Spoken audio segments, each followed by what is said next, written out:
Hello hi welcome back to miracle life with Rekha Sri channel. இன்றைக்கி நம்ம இந்த வீடியோவில் ஓவுலேஷன் டேஸில் எந்த மாதிரியான உணவுகள் நம்ம எடுத்துக்கலாம், எந்த ஃபுட்டெல்லாம் எடுத்துக்கிட்டோம், எந்த மாதிரியான உணவுகள்லாம் நம்ம எடுத்துக்கிட்டோம் அப்படின்னா நமக்கு பேபி ஃபார்ம் ஆகிறதுக்கான வாய்ப்புகள் இன்னும் ஹையாக இருக்கும் அப்படிங்கிறத தான் இன்றைக்கி நம்ம இந்த வீடியோவில் பார்க்க போகிறோம். ஸோ அதுக்கு முன்னாடி ஓவுலேஷன் என்ன அப்படின்னு சொல்லிட்டு ஆல்ரெடி நம்ம டீட்டெயிலாகவே வீடியோ போட்டிருக்கோம், எப்படி கால்குலேட் பண்ணுறது அப்படின்னு சொல்லிட்டு. ஸோ சிம்பிளாக சொல்லணும் அப்படின்னா, இப்போ ரெகுலர் பீரியடாக இருக்குது, உங்களுக்கு 30 days ஒன்ஸ் பீரியட் வருது அப்படிங்கும்போது அந்த மிட் ஆஃப் த டே தான் நம்ம ஓவுலேஷன் அப்படின்னு சொல்லுவோம். எக்ஸாம்பிளுக்கு பார்த்திங்க அப்படின்னா 30 days பீரியட் அப்படின்னா அந்த 15 days வருது இல்லை, 15 அதாவது 15வது நாள். ஸோ அதில் முன்னாடி 2 நாள் பின்னாடி 2 நாள் சேர்த்து 13, 14, 15, 16, 17. ஸோ அந்த 5 நாள் தான் பார்த்திங்க அப்படின்னா ஓவுலேஷன் டேஸ் அப்படின்னு சொல்லுவோம். ஸோ ஏன்னா இந்த நாட்களில் தான் உங்களுக்கு கருமுட்டை வெளியே வரும். ஸோ அந்த கருமுட்டை வெளியே வரக்கூடிய டைமில் நீங்கள் ஒன்றா இருந்தீங்க அப்படிங்கும்போது செமன் போயிட்டு அந்த எக்கை மீட் பண்ணி அங்கே ஒரு பேபி ஃபார்ம் ஆகிறதுக்கான வாய்ப்புகள் இருக்கும். ஸோ அதை தான் இந்த ஓவுலேஷன் டேஸ் அப்படின்னு சொல்லுவோம். ஸோ நீங்கள் ப்ரெக்னன்சிக்கு ட்ரை பண்ணிகிட்ருக்கீங்க அப்படிங்கும்போது கண்டிப்பாக அந்த விஷயம் தெரிஞ்சிருக்கணும். ஏன்னா இந்த ஓவுலேஷன் டேஸ் மட்டும்தான் நீங்கள் ப்ரெக்னென்ட் ஆகிறதுக்கான வாய்ப்புகள் உள்ள நாட்கள். ஸோ ப்ரெக்னென்சிக்கான பேசிக் பார்த்திங்க அப்படின்னா இதுதான். ஸோ இது தவிர இந்த நாட்களில் உங்களோட யூட்ரஸ் எந்த மாதிரிலாம் சேஞ்ச் ஆகும் அப்படின்னு பார்த்தீங்கன்னா, முக்கியமான ஒன்று இந்த கருமுட்டை வெளியே வரும். ஸோ அது முக்கியம். அதை தவிர நமக்கு யூட்ரஸ் சாஃப்டாக இருக்கும். அதாவது உங்களோட ப்ரெக்னென்சிக்கான வாய்ப்புகள்லாம் அந்த டைமில் தான் ரொம்ப ஹையாக இருக்கும். ஸோ அதுக்காக உங்களோட யூட்ரஸும் பார்த்திங்க அப்படின்னா அந்த டைமில் சாஃப்ட் ஆகும். ஹார்மோன்ஸ் எல்லாமே பேலன்ஸ்டாக இருக்கும். அதுக்கப்புறமா அந்த ஈஸ்ட்ரோஜனோட அளவு கொஞ்சம் அதிகமாக இருக்கும். ஸோ இந்த மாதிரி ஹார்மோன்ஸ் முக்கியம். ரொம்ப ஹார்மோன்ஸ் பேலன்ஸ்டாக இருந்தால் மட்டும்தான் அங்கே பேபி ஃபார்ம் ஆகிறது ஹெல்த்தியாக இருக்கும். ஸோ ஹார்மோன் இம்பேலன்ஸ்டாக இருக்குது அப்படிங்கும்போதெல்லாம் இப்போ உங்களோட ப்ரெக்னன்சி அது நமக்கு நார்மலாக தெரியாது. ஸோ நார்மலாக நீங்கள் 1லேருந்து ஒரு 2 வருஷம் வரைக்குமே தாராளமாக ட்ரை பண்ணலாம். ஸோ அதுக்கப்புறமா உங்களுக்கு பேபி டிலே ஆகுது அப்படிங்கும்போது நீங்கள் செக் பண்ணி பார்த்தீங்க அப்படின்னா இந்த மாதிரி ப்ராப்ளம்ஸ் ஏதாவது இருந்துச்சு அப்படின்னா சொல்லுவாங்க. அதர்வைஸ் இதெல்லாம் நீங்கள் கண்டுக்காதீங்க.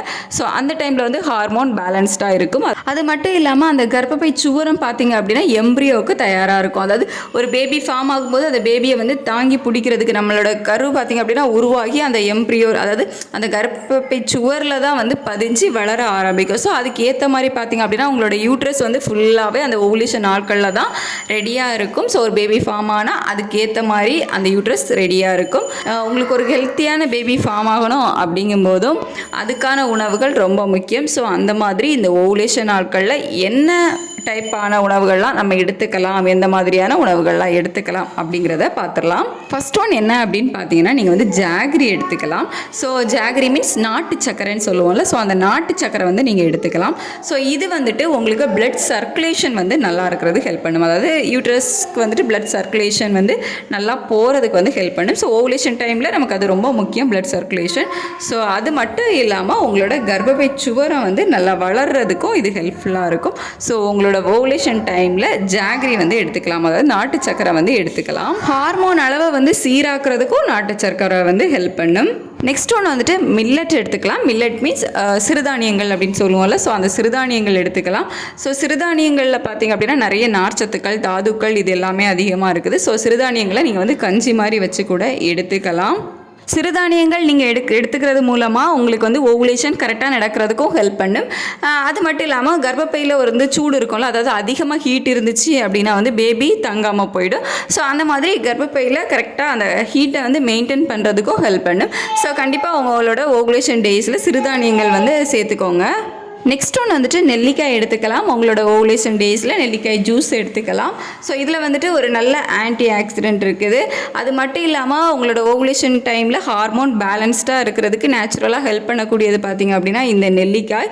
ஸோ உங்களோட ஓவுலேஷன் டேஸில் இந்த நெல்லிக்காய் கூட ஆட் பண்ணிக்கலாம். உங்களோட யூட்ரஸ் நல்லா ஆக்டிவாக இருக்கிறதுக்கும் இந்த நெல்லிக்காய் ஹெல்ப் பண்ணும்.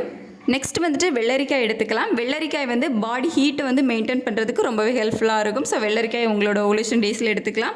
நெக்ஸ்ட் நாட்டுக்கோழி முட்டை எடுத்துக்கலாம். ஸோ இதுவும் நம்மளோட கருமுட்டையை நல்ல குவாலிட்டியாக கொடுக்கறதுக்கு ஹெல்ப் பண்ணும். நாட்டுக்கோழி முட்டையும் உங்களோட ஓவுலேஷன் டேஸில் சேர்த்துக்கோங்க.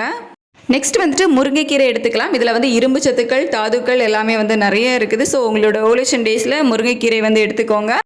ஓவரி ஃபங்க்ஷன்ஸ் வந்து கரெக்டாக நடக்கிறதுக்கு வந்து இது ரொம்பவே ஹெல்ப் பண்ணும். ஓவரி மீன்ஸ் நம்மளோட கருமுட்டை வந்து இருக்கும்ல, ஸோ அந்த இடம் தான். ஸோ அதெல்லாம் வந்து நல்லா ஆக்டிவாக இருக்கிறதுக்கு, கரெக்டாக வந்து நம்ம கருமுட்டை வெளிவரதுக்கு இது எல்லாத்துக்குமே ரொம்பவே ஹெல்ப் பண்ணும். ஸோ முருங்கைக்கீரை வந்து தவறாமல் எடுத்துக்கோங்க. நெக்ஸ்ட் வந்துட்டு பன்னீர் எடுத்துக்கலாம். ஸோ பன்னீர்லேயும் பார்த்திங்க அப்படின்னா நிறைய சிங்க், கால்சியம் எல்லாமே வந்து இருக்குது. அதான் நிறைய சத்துக்கள் இருக்குது. ஸோ இது வந்துட்டு ஒரு ஃபர்டிலிட்டி பூஸ்ட்டாக வந்து இருக்கும். ஸோ பன்னீரை வந்து உங்களோட உணவுகளில் வந்து ஆட் பண்ணிக்கோங்க. அதுக்கப்புறமா அவல் வந்து எடுத்துக்கோங்க. ஸோ அவலும் வந்து ரொம்ப நல்லது தான் உடம்புக்கு. ஸோ அது மட்டும் இல்லாமல் இது பார்த்திங்க அப்படின்னா ஹார்மோன் வந்து பேலன்ஸ்டாக இருக்கிறதுக்கு ஹெல்ப் பண்ணும். பன்னீரும் வந்து ஹார்மோன் வந்து பேலன்ஸ்டாக இருக்கிறதுக்கு, முக்கியமாக நமக்கு வந்துட்டு அந்த ஓவுலேஷன் டேஸில் வந்து ஹார்மோன் இம்பேலன்ஸ்டாக இல்லாமல் பேலன்ஸ்டாக இருக்கிறது ரொம்ப முக்கியம். ஸோ நம்ம சொன்ன உணவுகள் எல்லாமே பார்த்திங்க அப்படின்னா உங்களோட ஹார்மோன் பேலன்ஸுக்குமே ரொம்ப ஹெல்ப்ஃபுல்லாக இருக்கும். ஃபைனலாக பார்த்திங்க அப்படின்னா மோர் எடுத்துக்கலாம். மோர் மீன்ஸ் உப்பு, ஜீரகம் இதெல்லாம் போட்டு வந்து மோர் எடுத்துக்கலாம். ஸோ இது நமக்கு தெரிஞ்சது தான், உடம்பு ஹீட்டை வந்து மெயின்டைன் பண்ணுறதுக்கு தான். ஸோ உடம்பு சூடு அதிகமாக இருந்தாலும் பேபி தங்காது. ஸோ அதுக்காக உடம்பு சூடை மெயின்டைன் பண்ணுறதுக்கு இந்த மோர் எடுத்துக்கலாம். நம்ம இது வரைக்கும் சொன்னது மோஸ்ட்லி பார்த்திங்க அப்படின்னா ஹார்மோன் வந்து பேலன்ஸ்டாக வைக்கிறதுக்கு, உங்களோட உடம்பு ஹீட் வந்து கண்ட்ரோல் பண்ணுறதுக்கு, அதுக்கப்புறமா நம்மளோட யூட்ரஸ் வந்து ஆக்டிவாக இருக்கிறது. ஸோ இந்த மாதிரி விஷயங்களுக்கு தான். ஸோ இந்த மாதிரி உணவுகள்லாம் நீங்கள் கரெக்டாக ஃபாலோ பண்ணிட்டு வந்தீங்க அப்படின்னா உங்களுக்கு எக்கு வந்து நல்ல ஒரு குவாலிட்டியாக ஹார்மோன் பேலன்ஸ்டாக வந்து இருக்கும். ஸோ பேபியை வந்து சீக்கிரமாக ஃபார்ம் ஆகிறதுக்கான வாய்ப்புகளும் வந்து அதிகமாக இருக்கும். ஸோ உங்களோட ஓவுலேஷன் நாட்களில் தவறாமல் இந்த மாதிரியான உணவுகள் வந்து எடுத்துக்கோங்க. ஓவுலேஷன் டேஸில் தான் எடுக்கணும் அப்படிங்கிறது இல்லாமல் உங்களோட நார்மல் டேஸில் கூட இதெல்லாமே வந்து உங்கள் உணவு பழக்க வழக்கங்களில் ஆட் பண்ணிக்கலாம். ஸோ இதெல்லாமே உடம்புக்கு ரொம்ப நல்லது. ஸோ இதை தவிர நீங்கள் வந்து ப்ரெக்னென்சிக்கு ட்ரை பண்ணிகிட்ருக்கீங்க அப்படிங்கும்போது அதிகமாக ஸ்ட்ரெஸ் ஆகக்கூடாது. மைண்டு வந்து ரிலாக்ஸ்டாக ஃப்ரீயாக இருக்கணும். ஸோ நீங்கள் வந்து ரிலாக்ஸாக ஃப்ரீயாக இருந்தீங்க அப்படின்னாலே பேபி வந்து ஃபார்ம் ஆகிறதுக்கான வாய்ப்புகள் வந்து அதிகமாக இருக்கும். ஏன்னா நீங்கள் ஸ்ட்ரெஸ் ஆனீங்க அப்படிங்கும்போது உங்கள் ஹார்மோன் வந்து இம்பேலன்ஸ்டாக ஆகும். ஸோ ஹார்மோன் பேலன்ஸ்டாக இருக்கணும் அப்படிங்கும்போது உங்களுக்கு ஸ்ட்ரெஸ் இல்லாமல் இருக்கிறது வந்து ரொம்ப முக்கியம். அதே மாதிரி வந்து உங்களோட யூட்ரஸ் வந்து சுத்தமாக இருக்கணும். அதாவது நம்ம யூட்ரஸில் வந்து அழுக்குகள் எதுவும் தேங்கி இருந்துச்சு அப்படின்னாலும் பேபி ஃபார்ம் ஆகிறது வந்து லேட் ஆகும். ஸோ அந்த மாதிரி லேட் ஆகிட்டே இருக்குது அப்படிங்கும்போது உங்களோட யூட்ரஸை வந்து நம்ம சுத்தம் பண்ணுறது, யூட்ரஸ் வந்து க்ளீனாக வச்சுக்கிறதுக்கு நம்ம இதுக்கு முன்னாடி நிறைய போட்டிருக்கோம் வீடியோஸ். அதை வந்து செக் பண்ணி பாருங்கள். வேணும்னா கேளுங்க, கீழே டிஸ்கிரிப்ஷனில் லிங்க் கொடுக்குறோம். இந்த வேப்பிலை வந்து எடுத்துக்கலாம். அதை தவிர இன்னும் நிறைய இருக்குது. ஸோ அந்த மாதிரி உணவுகள் எல்லாமே எடுத்துக்கிட்டிங்க அப்படின்னா யூட்ரஸ் வந்து சுத்தமாக இருக்கும். ப்ரெக்னென்சி ட்ரை பண்ணுறதுக்கு முன்னாடி இது எல்லாமே ரொம்ப முக்கியம். சேம் டைம் ஒரு ஹெல்த்தியான ப்ரெக்னென்சிக்கு நீங்கள் அவுட் சைட் ஃபுட்டை அவாய்ட் பண்ணுறது ரொம்ப முக்கியம். அதாவது ஃபாஸ்ட்டு ஃபுட் அப்படின்னு சொல்லுவோம்ல, ஸோ அந்த மாதிரி ஃபாஸ்ட்டு ஃபுட்டு, அதுக்கப்புறமா இந்த பேக்கெட்டில் வரக்கூடிய சிப்ஸு, ஜூஸ் இந்த மாதிரி ஐட்டங்களை வந்து கொஞ்சம் அவாய்ட் பண்ணிக்கிட்டு ஹெல்த்தியான உணவுகளாக எடுத்துக்கிட்டிங்க அப்படின்னாலும் சீக்கிரமாக உங்களுக்கு ஹெல்த்தியான பேபி ஃபார்ம் ஆகிறதுக்கான வாய்ப்புகள் வந்து அதிகமாக இருக்கும். இந்த வீடியோ உங்களுக்கு யூஸ்ஃபுல்லாக இருந்திருக்கும் அப்படின்னு நினைக்கிறேன். ஏதாவது டவுட் அப்படின்னா கீழே கமெண்ட் செக்ஷனில் கேளுங்க, நான் கண்டிப்பாக ரிப்ளை பண்ணுறேன். உங்களுக்கு வேறு ஏதாவது எங்கிட்ட வீடியோஸ் வேணும் அப்படின்னாலும் சொல்லுங்கள், நான் கண்டிப்பாக வந்து எனக்கு தெரிஞ்சதை உங்கள் கூட ஷேர் பண்ணிக்கிறேன். இந்த வீடியோவில் நேரம் பொறுமையாக பார்த்ததுக்கு தேங்க்யூ ஸோ மச். நம்ம வீடியோஸ் கண்டினியூவாக பார்க்கணும் அப்படின்னா நம்ம சேனலை மறக்காமல் சப்ஸ்கிரைப் பண்ணி வச்சுக்கோங்க. தேங்க்யூ.